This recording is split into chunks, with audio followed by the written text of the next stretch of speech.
Bali is the island located just east of Java in the Netherlands East Indies. Nickname Island of the Gods, Bali is a tourist attraction even before World War II, was covered with lushly forested mountains over 1,200 meter high. The island is also covered with jungle, and the northern and eastern coasts of the island were protected by high jagged cliffs. The native Balinese is mostly Hindu. Historically, it was the island where Hinduism held sway after Islam swept the rest of the archipelago that became the Dutch East Indies. Bali was not on the original list for IJ operations, but a curious fluke of especially poor weather over Bandjermasin at Borneo and Makassar at Celebes, which restricted air operations. The airbase at Kendri, meanwhile, was a little too far to cover whole Java.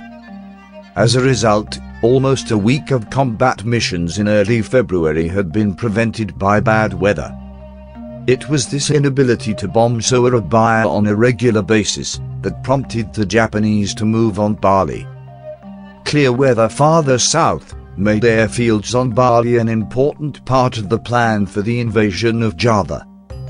It did not hurt that Bali was much closer to Java, only a 5 kilometers ferry ride from Banyuwangi on Java.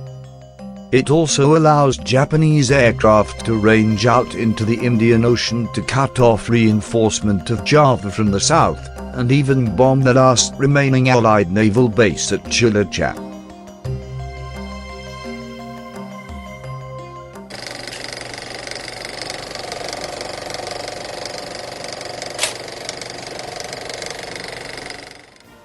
On Bali, the island had no regular KNIL troops and was essentially entirely undefended. There was only a native auxiliary corps Prajoda, consisting of about 600 native soldiers and several Dutch KNIL officers under command of Lieutenant Colonel W.P. Rudenberg. One infantry company with armoured cars guarded the Denpasar airfield, while the main force of the battalion was stationed at Singaraja. 4 fortress guns guarded the Lombok Straits. Their main mission was to defend or to destroy Denpasar airfield in case of enemy attack. Bali is important to Allied because since ABDACOM inability to hold Java hinged on air reinforcements from Australia, capture of Bali would cut off the flow of fighters to the island.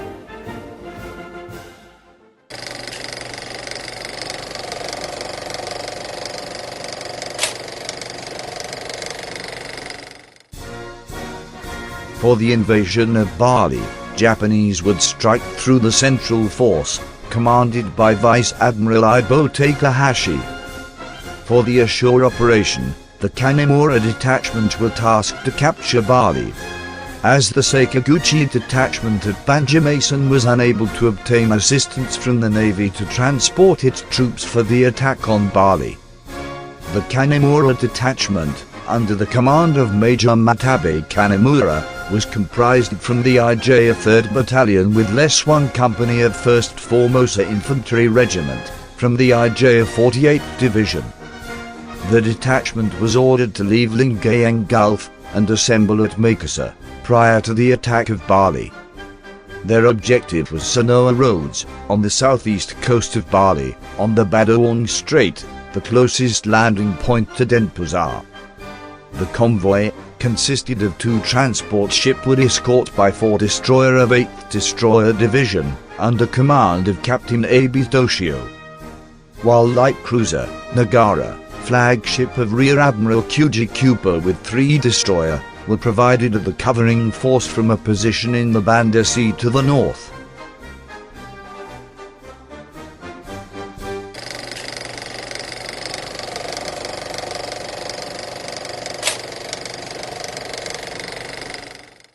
On the 18th of February 1942, at 1 o'clock, 2 transport ships, carrying Kanemura Detachment departed Maker's Port, escorted by 4 destroyers of 8th Destroyer Division. The covering force, under the command of Rear Admiral Kubo, trailed behind the invasion force. The 3rd Air Group of the 23rd Air Flotilla based at Balikpapan provided air cover for the invasion convoy. Abdacom reconnaissance aircraft, meanwhile, had noticed the Japanese ships massing in Maker's Strait, but could not determine where they were going.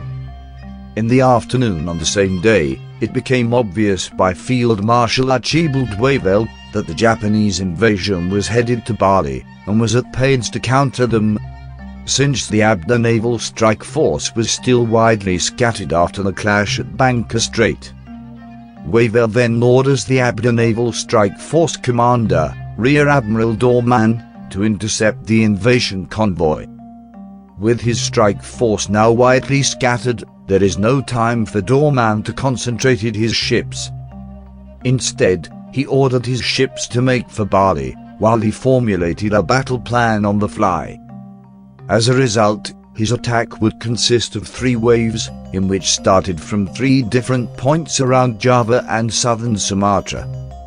The first wave, under command of Dorman himself, consisted of light cruiser, HNLMS the Ra'ita, HNLMS Java, and 3 US Navy destroyers, left Cilacap on the evening of the 18th of February. His objective was to attack the Japanese at Sanoa Roads, and return to Surabaya.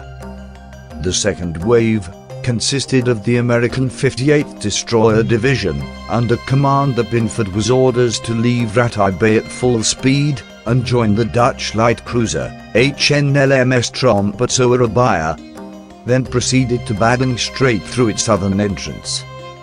Their objective was continue the attack of the first wave.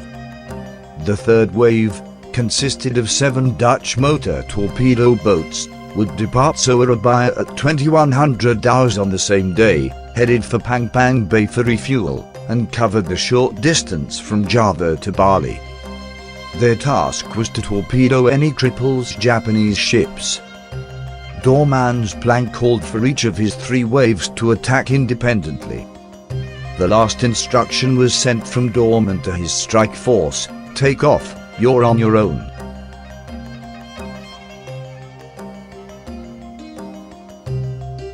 On the 19th of February, at 15 hours, the invasion convoy enters the Sanoa anchorage, and began disembark the troops.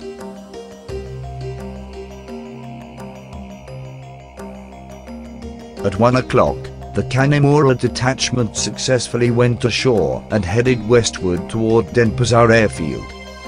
Meanwhile, at Denpasar airfield, Lieutenant Colonel Rudenberg ordered his troops to detonate the demolition charges without delay, but was misread by the engineers, who thought he wanted the operation delayed.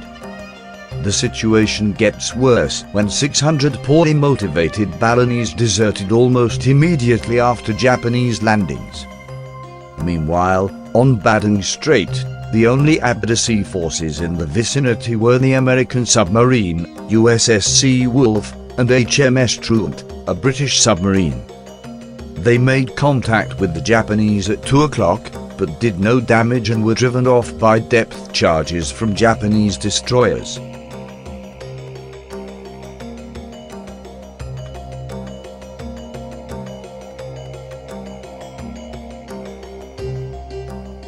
The first word of landing had reached Java at 2 o'clock. Abda Air Force then ordered 13 B-17 heavy bombers and 7 A-24 dive bomber of U.S. Army Air Force, operated at Malang Airfield, ready for action at dawn. 3 B-17 bombers, flying without fighter escort, managed to evade a pair of Japanese air cover, but didn't achieve any hits.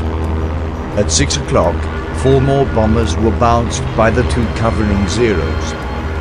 Then at 8 o'clock, came 2 more B-17 attacks, which were just as ineffective.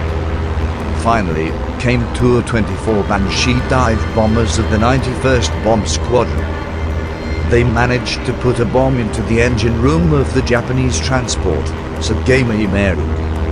However, the transport did not sink. By 10:30, the Kanemaru detachment overran the enemy barracks, and after quelling slight KNIL resistance, the Japanese had completely occupied the airfield, intact. The land battle of Bali was essentially over.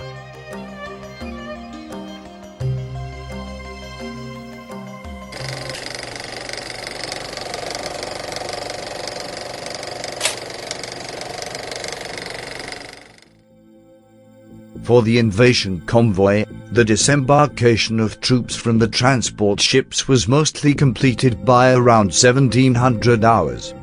Although the transport ships had not finished retrieving the landing craft, both ships raised anchor at 1725 and evacuated to the north of the entrance to the Lombok Strait in order to avoid enemy air raids as well as attacks by submarines.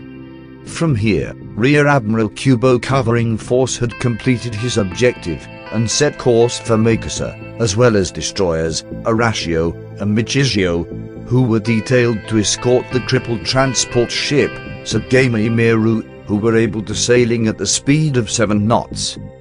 The other 8th Destroyer Division, Asashio and Oshio, as well as a transport ship, Sasako Meru, to reverse course around 1930 and headed back to the Sanya anchorage to retrieve the landing craft, under the cover of darkness. Around 2100 hours, the ships entered the anchorage and finished retrieving the landing craft around 2350. They were about to start sailing back to Makassar. The first wave of ABDA naval force had arrived off the south tip of Bali at 22:30 on the 19th of February in column formation. Dutch light cruiser, De Ruyter, and Java led with the 3 ABDA destroyers, 5 kilometers behind. At 23:30, Java had sighted 3 Japanese ships and immediately opened fire along with De Ruyter. The Asashio and Sasako Meru were hit several times and were slightly damaged. The Allied presence had caught the Japanese by surprise, but the IJN 8th Destroyer Division commander, Captain Abi Toshio, recovered quickly, making a contact report to Rear Admiral Kubo, and implementing a very aggressive defense. At first report of ABDA ships in the strait, Rear Admiral Kubo ordered Arashio and Michizio to leave Sagami Meru and return down the strait. At the same time, Kubo turned his covering force back toward Bali at full speed. Believing they had inflicted major damage, Rear Admiral Dorman continued through the strait to the northeast to give the 3 destroyers behind a free hand to engage with torpedoes. But both Japanese destroyers recovered immediately and left Sasako Meru to charge the Dutch cruisers. This let them cap Dorman's team almost immediately. Java and De Ruyter fired 9 salvos, but neither hit the Japanese. In return, Asashio put a 5-inch round into Java's port midsection. The entire exchange had lasted less than 10 minutes. The Dutch cruisers believed they had inflicted major damage. In reality, they had achieved nothing. The cruisers then lost contact and were unable to regain it. Asashio and Oshio then continued east for several minutes after the withdrawal of De Ruyter and Java. This course brought Asashio into a head-on confrontation with a lonely Dutch destroyer, HNLMS Piet Hein, with 2 US Navy destroyers 4 kilometers behind. At 0:10, the Piet Hein launched 2 torpedoes and opened gunfire at the Asashio. She then made a smokescreen and swerved to the southeast. 2 US Navy destroyers, the USS John D. Ford and the USS Pope, were closing rapidly and turned eastward in an attempt to close on Piet Hein.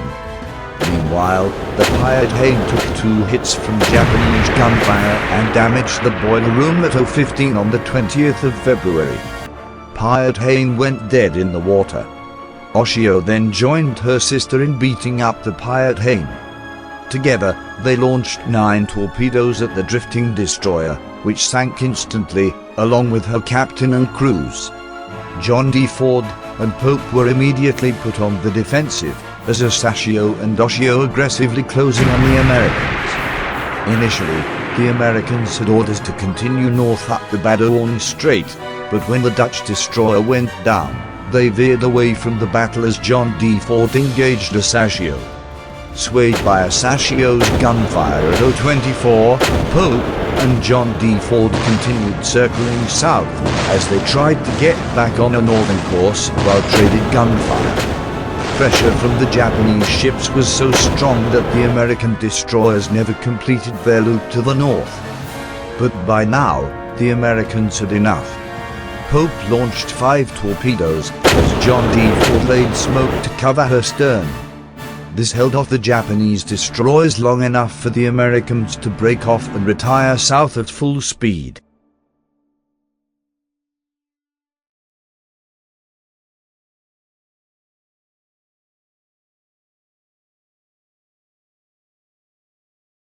The second wave of Abda ships rounded the southern tip of Bali at 2:09 after a trip through the Bali Strait. Commander Binford tried to make radio contact with Pope and John D. Ford during his approach, but without luck. At 3:10, the Abda ships plowed up the strait at 20 knots. The 4 U.S. destroyers were ahead of the Tromp. The plan was to execute a hit-and-run attack. It was intended that the 4 U.S. destroyer would enter Badung Strait and attack with torpedoes first, and that the Tromp would come behind them to finish off the Japanese after the confusion of the torpedo attack. As they approached, they were challenged by a flurry of unreadable green lights. A recognition signal, but from whom they could not say. Commander de Meester, aboard HNLMS Tromp, was in command, and unwilling to initiate a naval brawl without knowing friend from foe. However, Commander Binford knew surprise was crucial and ordered his destroyers to launch torpedoes at targets. USS Stewart and USS Perrott each fired 6 torpedoes, and USS Pillsbury 3 more, at Sasio and Oshio, but all torpedoes failed to secure a hit. The IJN destroyers then once again adopted an aggressive defense. At 3:15, their initial salvo straddled Stewart, and a direct hit then flooded the steering engine room, effectively putting Stewart out of control. The Stewart's sudden course change caused the naval equivalent of a train derailment. In the ensuing maneuvers, the Pillsbury and the Parrott swerved further to avoid the mess of ships in front of her, and detached from the formation. However, the Stewart was able to regain control and were forced to head north entrance of the strait. The Japanese destroyers held a southeastern course. They cut behind Stewart, USS John D. Edwards, and Perrott to isolate Pillsbury. This brought Sasio and Oshio into direct contact with Tromp, who still trailed behind the U.S. destroyers. At 3:41, the 3 ships paralleled each other for about 6 minutes. Tromp experienced an illuminating display of Japanese gunnery, with a rain of shells from Sasio. The first struck her navigation bridge near the torpedo tubes, damaging their fire controls. The second shell smashed the bridge and destroyed the main fire control director. 9 more shells fell mostly about the bridge area, causing serious damage. At 3:46, Tromp fired 71 shells to Japanese destroyers. But Oshio took just 1 hit forward of her bridge, killing 7 men. The Sasio also received a hit that destroyed a searchlight and killed 4 seamen. All 3 ships then lost contact and ceased fire. Sasio and Oshio circled back around to Sasegomiru, while Tromp continued north and joined Pillsbury. The Allies continued north to withdraw from the strait. Commander de Meester figured his role in the battle was over, and wanted to get his heavily damaged ship home as soon as possible. But they now contacted Arashio and Michizio, who had left crippled Sagami-Mieru an hour earlier. Their arrival was a complete surprise to the Abda ships, who were still badly scattered. However, this confusion helped the Allies. Heading southwest, Horatio and Michisio plowed into the middle of this haphazard formation, and immediately found themselves in a tight spot. At 3:47, Stewart launched torpedoes, followed by gunfire. Michisio was hit hard immediately. Taking fire at close range from both sides, she veered hard to starboard to escape Stewart's searchlight.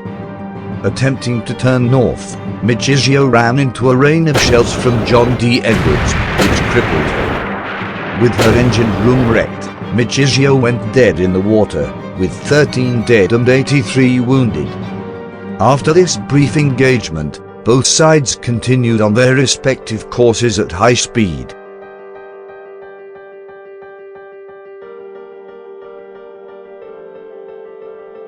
The IJN covering force, who had hurried to the Badung Strait from the north, finally reached the site around 6 o'clock, but they were too late for the battle against the Abla fleet. The covering force commander, Rear Admiral Kubo, had his cruiser, Nagara, guard the north entrance of the Lombok Strait, while having the rest of the surviving destroyers rescue the Michisio.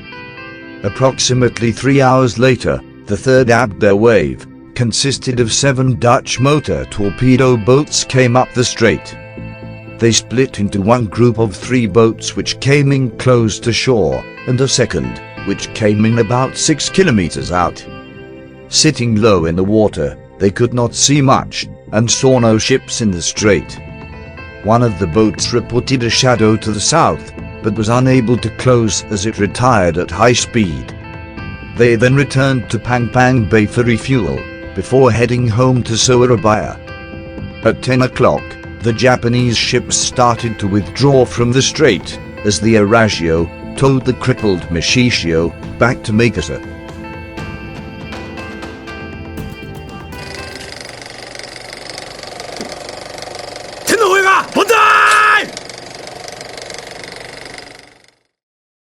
After the battle, the airfield at Denpasar was put to strength by the arrival of 23rd Air Flotilla, along with its headquarters, in preparation for the Dutch East Indies endgame on Java.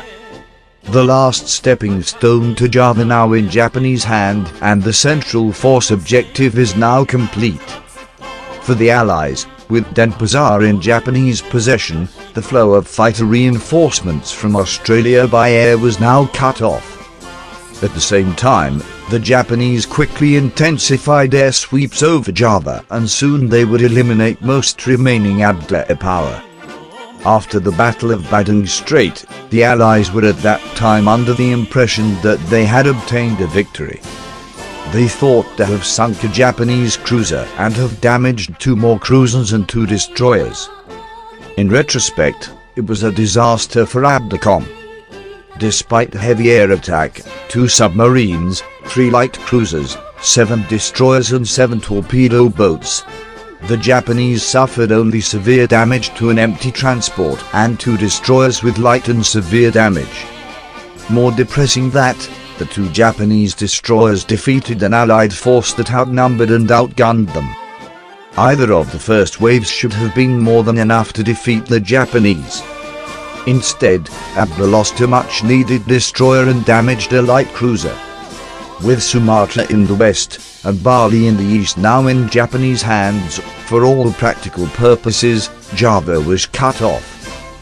Field Marshal Archibald Wavell believed Abdacom now had a lifespan of 2 weeks. He would be overly optimistic. Thank you for watching. Please stay tuned on the channel for the future video. Press like, leave comments, and don't forget to subscribe for more videos.